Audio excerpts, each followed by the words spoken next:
नमस्कार बच्चों, मैं Pawan Panchal TGT government high school Madrana का डिस्ट्रिक्ट पलवल आज आप सभी का अपनी इस क्लास में हार्दिक स्वागत करता हूं।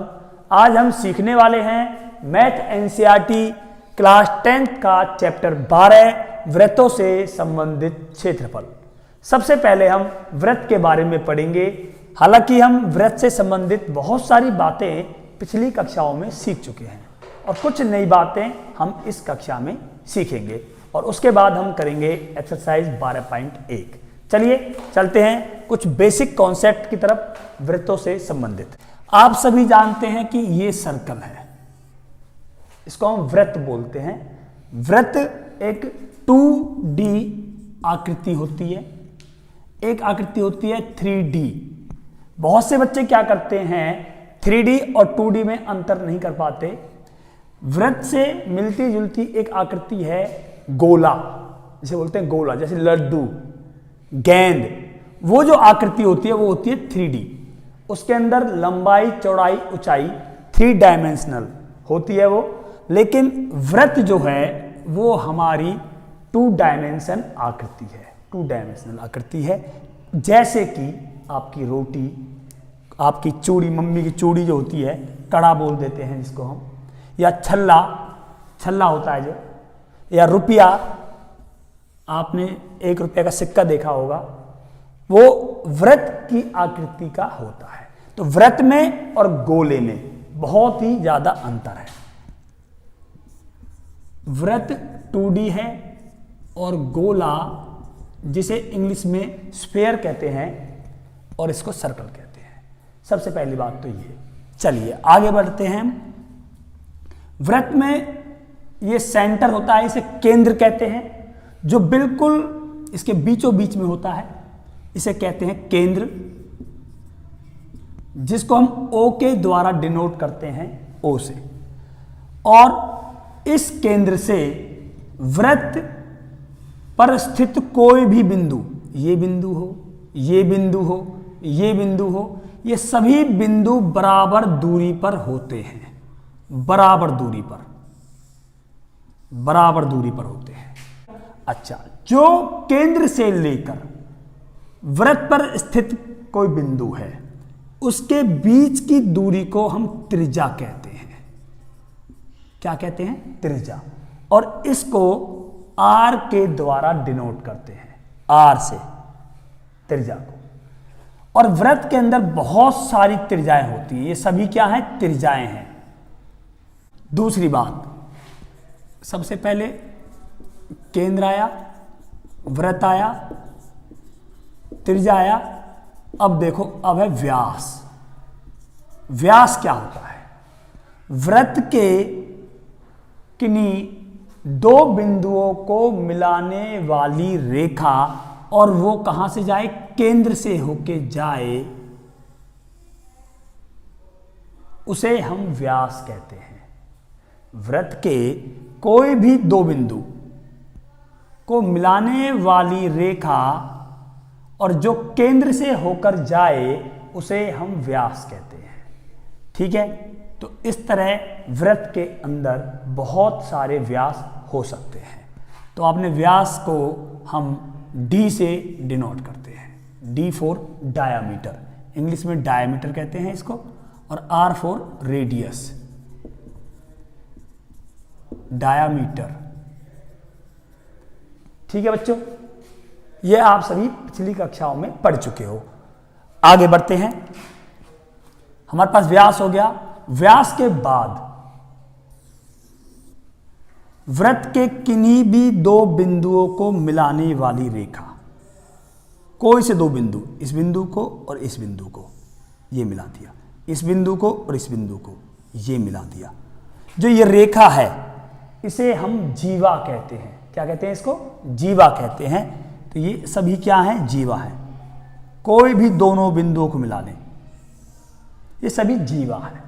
लेकिन जो जीवा केंद्र से जाएगी, उसे हम व्यास कह देंगे। या दूसरी बात मैं आपसे कहूं कि व्यास जो है वो एक जीवा होता है।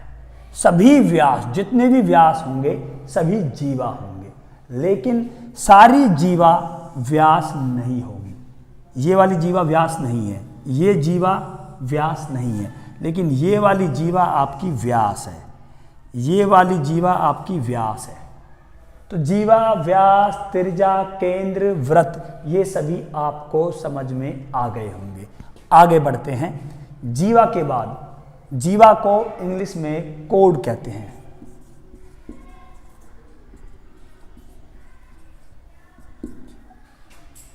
ठीक है भाई, आगे बढ़ते हैं। अब जीवा जो है, जीवा जो है, मान लो ये जीवा है, ये क्या करती है? ये जीवा इस वृत्त को दो भागों में बांट रही है, दो भागों में। एक भाग ये है आपका, एक भाग आपका ये है।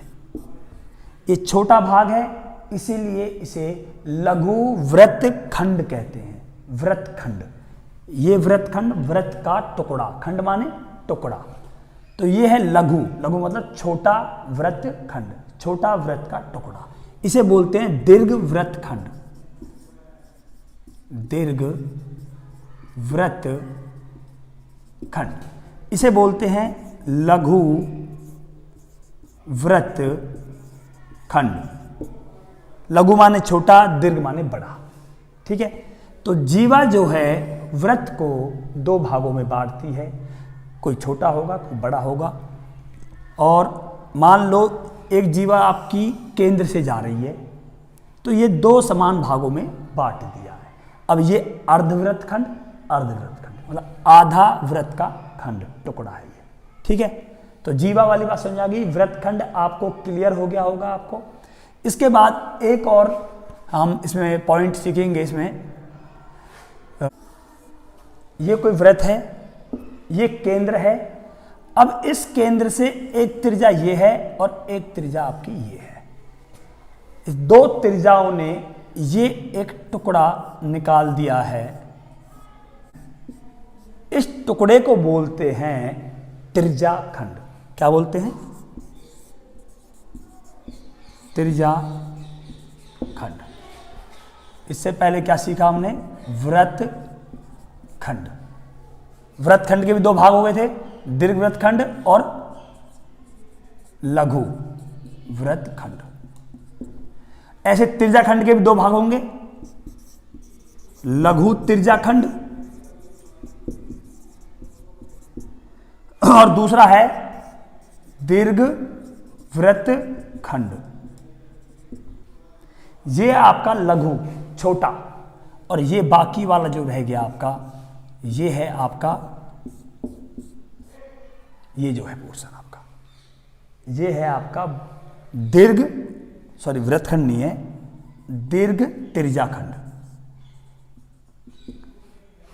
ये दीर्घ त्रिज्या खंड है, ये लघु त्रिज्या खंड है। और ये बिल्कुल ऐसा शेप में होता है जैसे आपने पिज्जा खाया होगा। पिज्जा, पिज्जे के चार भाग होते हैं, इस तरह होते हैं ना भाई। ये हो गया एक भाग, पिज्जा की शेप का होता है ये। चलिए, तो ये नई नई चीजें आपने सीखी। अब बात आती है क्षेत्रफल की। हम वृत्त का क्षेत्रफल सीखेंगे, उसके बाद वृत्त खंड का क्षेत्रफल सीखेंगे और उसके बाद त्रिज्या खंड का क्षेत्रफल सीखेंगे। जैसा कि चैप्टर का नाम है, वृत्तों से संबंधित क्षेत्रफल के बारे में हम सीखेंगे यहाँ पर। तो सबसे पहले वृत्त का देखो। आपने वृत्त का क्षेत्रफल पिछली कक्षाओं में सीखा होगा, जिसका फार्मूला होता है pi R square. Pi R square. R क्या है? त्रिज्या। पाई क्या है? पाई वैसे तो एक अपरिमेय संख्या है, लेकिन अपनी कैलकुलेशन के लिए, क्वेश्चंस को हल करने के लिए इसका एक मान ले लेते हैं 3.14 या 22/7। ये इसका एग्जैक्ट वैल्यू नहीं है इसकी, ये इसकी अप्रोक्सीमेट वैल्यू है पाई की, जिसका हम क्वेश्चन को हल करने के लिए प्रयोग करते हैं इसका। तो पाई आर स्क्वायर ये हमारे वृत्त का क्षेत्रफल निकालने के लिए प्रयोग किया जाता है। अब कहीं पर हम इसका प्रयोग करते हैं इस मान का, कहीं पर हम इस मान का प्रयोग करते हैं। ज़्यादातर क्वेश्चनों में वैसे दिया होता है कि आपको क्या प्रयोग करना है। अगर ना भी दिया गया हो तो आप क्वेश्चन को देखकर अपनी सुविधा के अनुसार जिसे आपको हल करने में आसानी हो उसको हम ले सकते हैं। आगे चलते हैं। अब क्षेत्रफल के बाद आपने सीखा होगा वृत्त का परिमाप। परिमाप क्या होता है, या परिधि बोल देते हैं हम, परिधि। परिधि जैसे मैं आपको बताऊं, मान लो एक ये खेत है और खेत के चारों ओर की जो ये बाउंड्री है, ये प्लस ये प्लस ये प्लस ये, चारों ओर का जो माप होता है उसे हम परिमाप कहते हैं। इसी तरह वृत्त के चारों ओर का जो माप है, ये मैं यहाँ से शुरू करूँ मान लो, और ऐसे चलता जाऊँ इस तरह, चलता जाऊँ इस तरह और यहाँ पहुँच जाऊँ, तो जो ये लंबाई मैंने तय की, ये दूरी मैंने जो तय की है, इस दूरी को हम परिधि या परिमाप कह देते हैं। इसको इंग्लिश में हम इसको सरकमफ्रेंस बोलते हैं और यहाँ इसको हम पेरीमीटर बोलते हैं। पेरीमीटर मतलब कि परिमाप, यहाँ हम इसको बोल देते हैं सरकमफ्रेंस।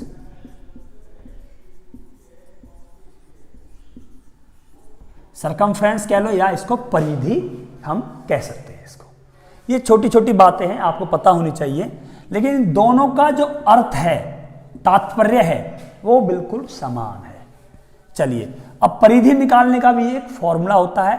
वो क्या होता है मैं आपको बता देता हूं। परिधि का होता है 2 पाई r, जहां पर r क्या है, त्रिज्या, पाई है और 2। तो इस फार्मूले के द्वारा हम वृत्त की परिधि निकाल सकते हैं।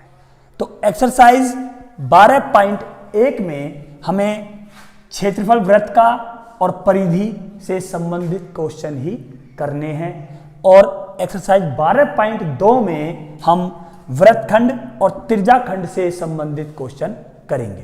तो इसलिए मैं इसके फार्मूले आपको अगली एक्सरसाइज में सिखाऊंगा आपको। चलिए हम पहले चलते हैं एक्सरसाइज 12.1 पर। 12.1 का क्वेश्चन नंबर 1 करते हैं। क्या है, पढ़ते हैं।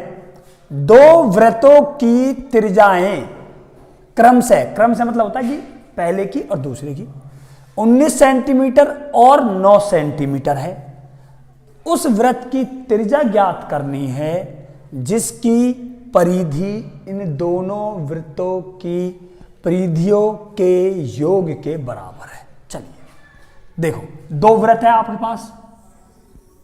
एक वृत्त ये है, इसकी त्रिज्या हो गई 19 सेंटीमीटर,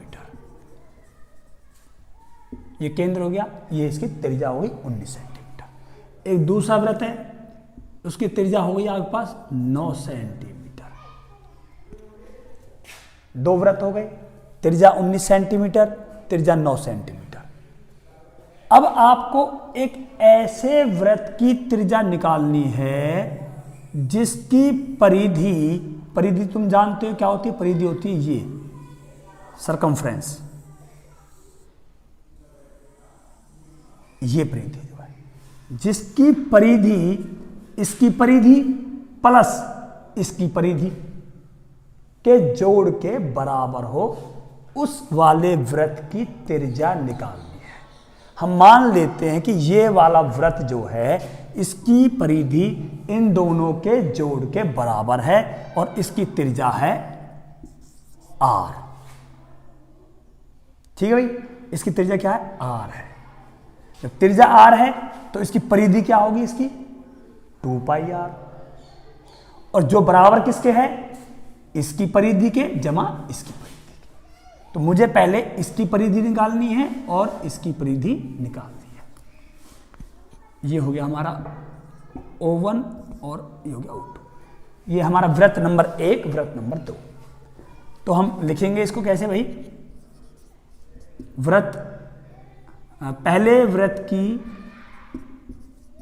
की त्रिज्या बराबर 9 सेंटीमीटर, पहले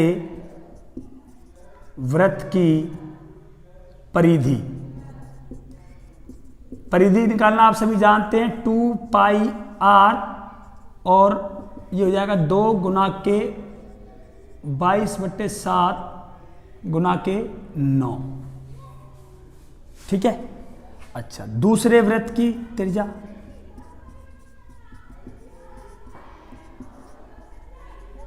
बराबर क्या हो जाएगा भैया, वही 19 सेंटीमीटर, और परिधि क्या हो जाएगी,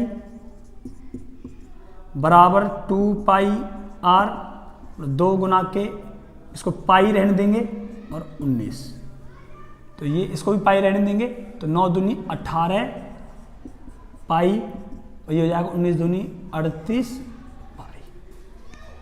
तो दोनों की परिधि निकाल दी मैंने, और दोनों की परिधि को क्या कर दूंगा, जोड़ कर दूंगा, वो बराबर किसकी हो जाएगी, इसकी परिधि के। क्वेश्चन को समझो पहले, फिर निकालेंगे।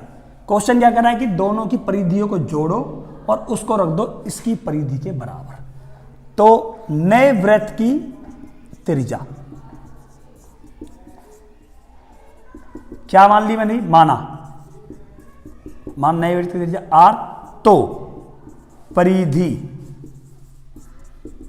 2πr समझते हो भी आप, r त्रिज्या, तो ये हो जाएगी 2 गुना के पाई गुना के r।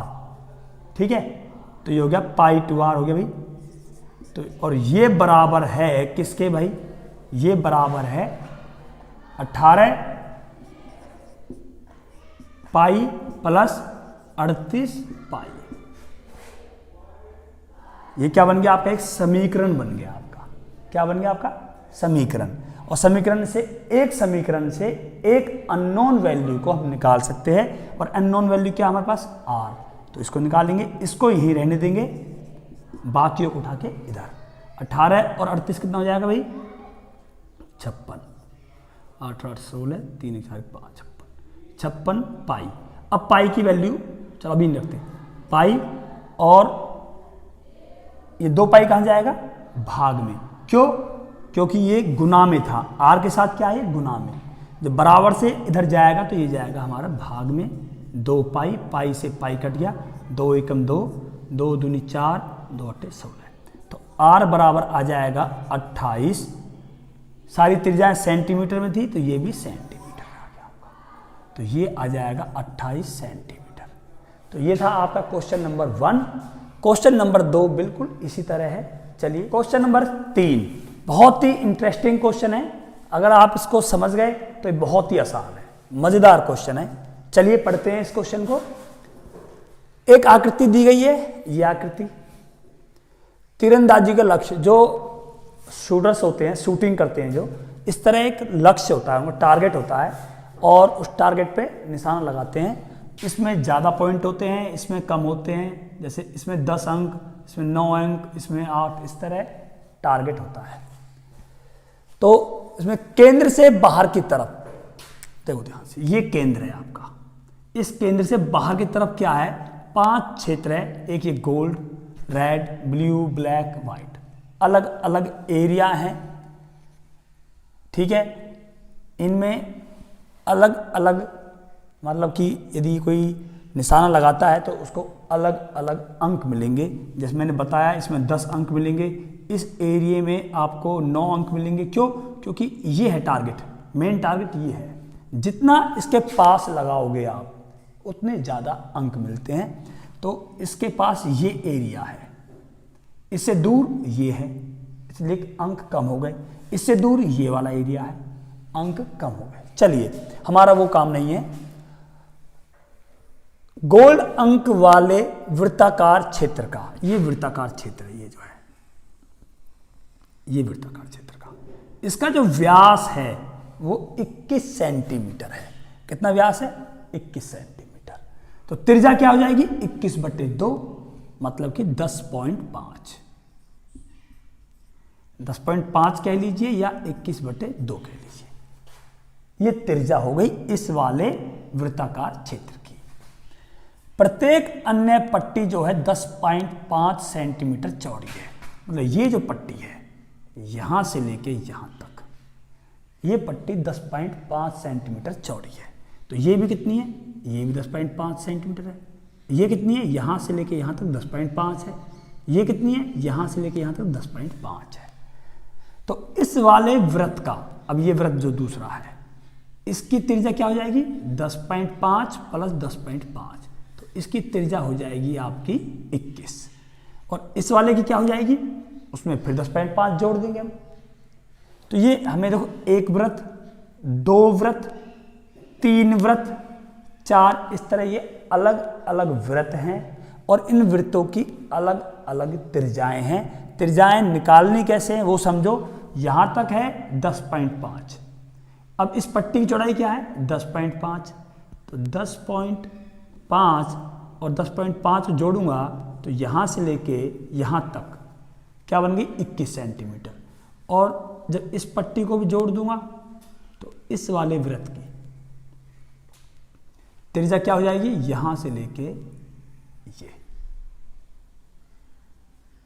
ये वाली, ये हो जाएगी 10.5, 10.5, 10.5, ठीक है, मतलब 21 और 10 31.5।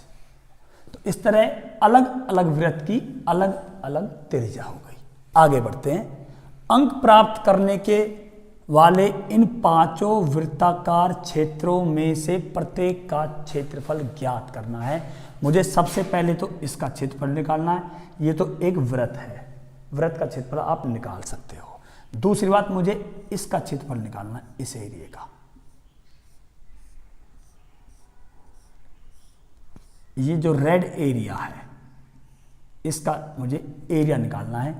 आप समझे ध्यान से, यदि मैं इस पूरे वृत्त में से इस वाले वृत्त को माइनस कर दूं तो इस वाले का एरिया बच जाएगा। बात समझ में आई नहीं आई भी? यदि मैं बड़े वृत्त में से, रेड वाले वृत्त में से गोल्ड वाले वृत्त को निकाल दूं या यहां से इसको काट दूं तो क्या बचेगा, ये पट्टी बचेगी इस तरह की, ये पट्टी बचेगी, ये वाली इस तरह, ये पट्टी बचेगी। समझ रहे बात में हमें? ये वाली पट्टी बच जाएगी। एक बार आप समझ गए इस क्वेश्चन को तो करना बहुत आसान है। सबसे पहले क्या करेंगे, गोल्ड वाले वृत्त का क्षेत्रफल निकालेंगे। इसकी त्रिज्या दी गई है πr² के द्वारा हम क्षेत्रफल निकाल देंगे। फिर हम इस रेड वाले का निकालेंगे। इसकी त्रिज्या पता है आपको क्या है, यहां से यहां तक 21 सेंटीमीटर, तो इसके क्षेत्रफल में से इसका घटा देंगे तो ये बचेगा। इसी तरह ब्लू वाले वृत्त का क्षेत्रफल निकालेंगे। उसके लिए हमें इसकी त्रिज्या पता है कितनी है, यहां से लेके यहां तक, क्षेत्रफल निकाल दिया और उसमें से इस रेड वाले को घटा देंगे तो ये एरिया बचेगा, ये वाला एरिया, ये वाला पट्टी, जो ये पट्टी है ये बच जाएगी आपकी और यही हमें निकालनी है। इसी तरह हम ब्लैक वाली पट्टी को निकाल देंगे और व्हाइट वाली पट्टी को निकाल लेंगे। मैं इसका शुरू का भाग करा देता हूं, बाकी आगे इसे आप स्वयं करेंगे। एक बात और है, मेरी वीडियो को देखने के बाद इन सभी प्रश्नों को आप हाथ से करने की कोशिश करें। इसीलिए मैं अपनी वीडियो में सभी प्रश्नों को नहीं करवाता हूं ताकि आप 1-2 प्रश्न आप स्वयं करें। तो इस वाले प्रश्न को मैं इनकम्प्लीट कराऊंगा, आधा करवाऊंगा, पूरा इसे आप स्वयं करेंगे। चलिए शुरुआत करवा देता हूं। सबसे पहले क्या लिखेंगे, गोल्ड वाले वृत्त की त्रिज्या बराबर 21/2। ये व्यास दिया गया है हमें, 21 क्या दिया गया है, व्यास। तो त्रिज्या क्या होगी 21/2 सेंटीमीटर। तो गोल्ड वाले वृत्त की का क्षेत्रफल, पहले फार्मूला लिखेंगे हमेशा πr², तो ये जाएगा पाई क्या ले लेंगे हम भाई 22/7 गुना r क्या है 21/2 गुना के 21/2, 7 एकम 7, 7 तिया 21, 2 एकम ये 11 आया, तो इन्हें काट के क्या जाएगा 33 गुना 21 आ गया भाई। गुना कर लेंगे इन सब की हम, क्या जाएगा भाई 21 तिया 63 का 3 6 कितनी 63 और 6 69/2, इतना सेंटीमीटर स्क्वायर आ गया। हम चाहें तो इसको पॉइंटों में भी कर सकते हैं। चलिए पॉइंट में कर देते हैं। 2 तिया 6, 2 चौक 8, 2 चौकी 12 और 2 पंजे 10, इतना सेंटीमीटर स्क्वायर गोल्ड वाले वृत्त का क्षेत्रफल आ गया। अब निकालेंगे रेड वाले का। ये रेड वाला था,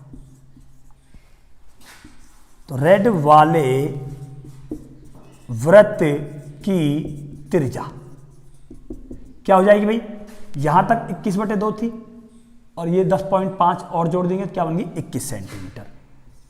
21 सेंटीमीटर। बस ये मेन पॉइंट है कि आपको त्रिज्या कैसे निकालनी है। 21 सेंटीमीटर, क्षेत्रफल क्या हो जाएगा πr², पाई क्या है 22/7 गुना 21 गुना 21, 7 × 7 7 × 21 हो गया भाई।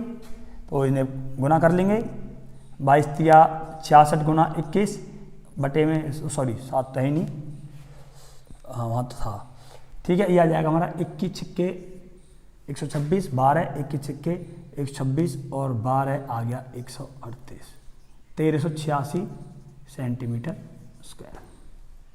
निकालना क्या है, रेड वाली पट्टी का क्षेत्रफल क्या होगा भाई, रेड वाले वृत्त का क्षेत्रफल माइनस गोल्ड वाले वृत्त का क्षेत्रफल। तो ये कितना हमारा भाई 1386 माइनस ये कितना है 346.5, तो ये इसका आंसर आ जाएगा 0.5, ये 9, 7 में से 4 गए तो 3 और 3 में से 3 गए तो सॉरी हाँ 3 में से 3 गए तो 0 और 1 का 1 सेंटीमीटर स्क्वायर। तो ये आ गया रेड वाली पट्टी का क्षेत्रफल। ठीक है बच्चों, इसी तरह आप ब्लू पट्टी का, ब्लैक पट्टी का, व्हाइट पट्टी का क्षेत्रफल आप अपने आप निकालोगे। चलते हैं अब क्वेश्चन नंबर, नेक्स्ट क्वेश्चन 4 पर। क्वेश्चन नंबर 4, क्वेश्चन नंबर 4, किसी कार के प्रत्येक पहिए का व्यास, पहिया क्या होता है वृत्ताकार होता है, उसका एक व्यास होता है 80 सेंटीमीटर है। मान लो ये एक गाड़ी है, देखो चलिए एक कार बना देता हूं, मैं भी एक कार बना देता हूं।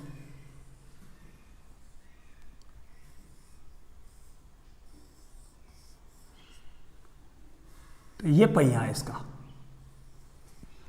2 पहिए इधर है 2 पहिए उधर है। तो पहिया कैसा है हमारा वृत्ताकार, कैसा पहिया भाई वृत्ताकार। इसका जो व्यास है वो है 80 सेंटीमीटर। कितना व्यास है 80। सभी पहिए बराबर हैं, सभी का व्यास 80 सेंटीमीटर है और इसकी त्रिज्या क्या होगी भाई इसकी 40 सेंटीमीटर। क्या होगी भाई 40 सेंटीमीटर। ओके बच्चों, चलिए आगे बढ़ते हैं। यदि यह कार 66 किलोमीटर प्रति घंटे की चाल से चल रही है, 66 किलोमीटर प्रति घंटा मतलब 1 घंटे में 66 किलोमीटर जा रही है, तो 10 मिनट में प्रत्येक पहिया कितने चक्कर लगाएगा। हम पहले चक्कर बाद में निकालेंगे, पहले हम ये निकालेंगे कि 10 मिनट में पहिया जो है वो कितनी दूरी तय करेगा। मान लो 10 मिनट में वो यहां से लेके यहां तक की दूरी तय करेगा, 10 मिनट में इतनी दूरी। ठीक है बच्चों, तो आपको पता है चाल दी हुई है, समय 10 मिनट है, तो पहले हम ये दूरी निकाल लेंगे जो कार के द्वारा तय की गई या पहिए के द्वारा तय की गई। पहले हम ये निकालेंगे, जब हमारे पास दूरी आ जाएगी तो उस दूरी से निकालेंगे हम चक्कर कि पहिया कितने चक्कर लगाएगा। देखो ध्यान से, मान लो एक पहिया ये है आपके पास, ये पहिया चलाया यहां से, तो ये घूमेगा, देखो इस तरह ये ऐसे घूमेगा और जब ये पहिया दोबारा यहां आएगा यहां पर, तो इस पहिए ने एक चक्कर में इतनी दूरी तय कर ली। इस पहिए ने एक चक्कर में इतनी दूरी तय कर ली। तो ये दूरी क्या है, ये दूरी एक तरह से इस पहिए की क्या है परिधि, क्या होगी इस पहिए की परिधि होगी। ठीक है, और इस परिधि से इस दूरी को भाग कर देंगे तो चक्करों की संख्या आ जाएगी। फॉर एग्जाम्पल ये पहिया एक चक्कर में 10 मीटर 10 सेंटीमीटर की दूरी तय करता है एक चक्कर में। 10 सेंटीमीटर, क्योंकि इसकी परिधि क्या है 10 सेंटीमीटर है। 2 चक्कर में 20 सेंटीमीटर, 3 चक्कर में 30 सेंटीमीटर। तो 100 सेंटीमीटर की दूरी को तय करने में कितने चक्कर लगाएगा? तो हम इस दूरी को इस पहिए की परिधि से भाग कर देंगे और ये आ गया 10 चक्कर। ऐसा ही हम यहाँ पर करेंगे। पहले निकालेंगे कुल दूरी जो ये पहिया तय करेगा, उस दूरी को इस पहिए की परिधि से भाग कर देंगे तो वो आ जाएगी चक्करों की संख्या। चलिए अब इस क्वेश्चन को हम करते हैं। कैसे करते हैं? सबसे पहले हमें क्या निकालनी है? पहिए के द्वारा तय की गई दूरी। चाल क्या दी गई है आपको? 66 किलोमीटर प्रति घंटा। समय क्या है? 10 मिनट। पहले इस मिनट को बनाएंगे घंटे, तो ये बन गया 10/60 घंटे। दूरी कैसे निकालते हैं आप सभी को पता होगी। दूरी निकालते हैं समय गुना चाल से।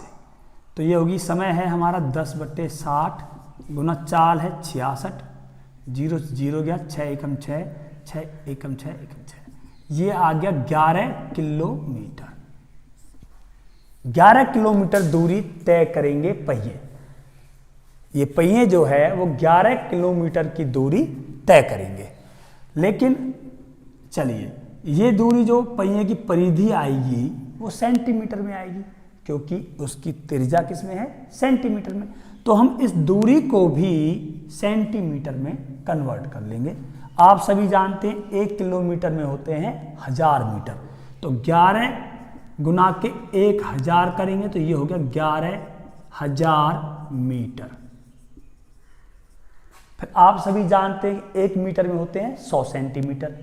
तो इतने मीटर में कितने होंगे सेंटीमीटर? तो 11,000 गुना 100 करेंगे तो ये आ जाएगा मेरा, तो ये आ गया 11 लाख सेंटीमीटर। मैं इसको डायरेक्ट भी करवा सकता था, लेकिन आपकी आसानी के लिए मैंने इसको पहले मीटरों में बदला, फिर इसको मैंने सेंटीमीटर में बदला। हम चाहते हैं तो इसको डायरेक्ट भी कर सकते थे। कैसे? कि 11 किलोमीटर की गुना किससे कर दें भाई? सीधा 1 लाख से कर देते हैं। किससे कर देते हैं? 1 लाख से। तो ये आ जाता 11 लाख सेंटीमीटर। चलिए, तो ये आ गई दूरी जो इस पहिए ने तय की है 10 मिनट में। ठीक है, ये दूरी आ गई हमारी 11 लाख सेंटीमीटर जो 10 मिनट में इस पहिए ने तय करी। अब हम निकालेंगे कि ये पहिया जो है वो एक चक्कर में कितनी दूरी तय करता है। एक चक्कर का मतलब उसकी परिधि निकालनी है पहिए की। तो पहिए की त्रिज्या हमें पता ही है भाई। पहिए की त्रिज्या बराबर 40 सेंटीमीटर। हमें दिया गया है व्यास 80, त्रिज्या आधी 40 सेंटीमीटर। तो पहिए की परिधि आप सभी जानते हैं 2πr। तो ये हो जाएगा 2 गुना के 22/7 गुना के त्रिज्या कितनी है? 40। चलिए, ये काट पीट के आ जाएगा मेरा, इसे गुना कर लेते हैं। 4 दूनी 8, 8 दूनी 16, 6, 1, 8 दूनी 16, 1, 1760/7। ठीक है भाई, इसको और आसान करना चाहें तो चलिए ऐसा ही रहने देते हैं इसको। अब ये जो दूरी है इतने सेंटीमीटर, इतनी दूरी एक चक्कर में तय की जाती है। तो बताओ 11 लाख सेंटीमीटर दूरी कितने चक्करों में तय की जाएगी? तो उसके लिए हम भाग कर देंगे। एकक नियम आपने सीखा हुआ है, तो हम इसको, तो चक्कर निकालने के लिए आप बच्चों की तरह भी कर सकते हो आप कि 1760/7 सेंटीमीटर की दूरी तय करने में लगता है एक चक्कर। 1 सेंटीमीटर की दूरी तय करने में लगेंगे कम, तो कम के लिए 1/1760/7 करेंगे, ऊपर गया 7 इस तरह। अच्छा, तो और 11 लाख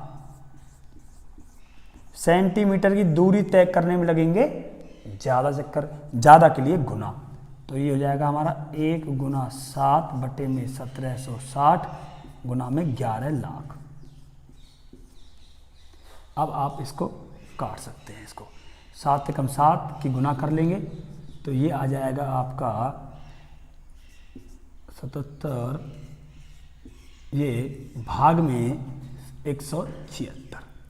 इस तरह अब आप इसको आसानी से भाग कर सकते हो और जो आंसर आएगा वो आ जाएंगे हमारे चक्कर आ जाएंगे हमारे। उतने चक्करों में इस दूरी को पहिए ने तय किया और चक्कर ही हमें निकालने थे। तो ये क्वेश्चन आपका कंप्लीट हो गया है, क्वेश्चन नंबर 4। चलते हैं क्वेश्चन नंबर 5 पर। क्वेश्चन नंबर 5 बहुत ही आसान है, करते हैं इसको।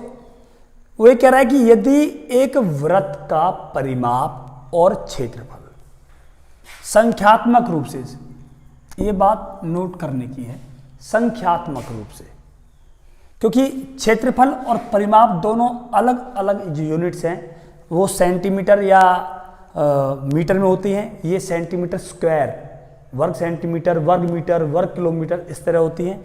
तो वैसे तो बराबर हो ही नहीं सकते।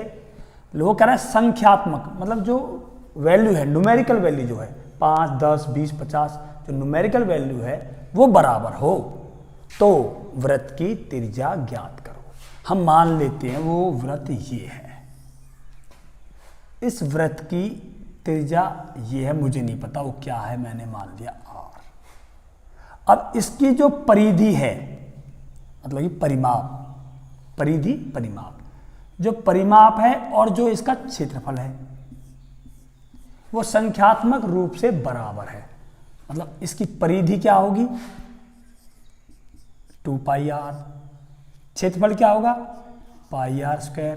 ये दोनों बराबर हैं,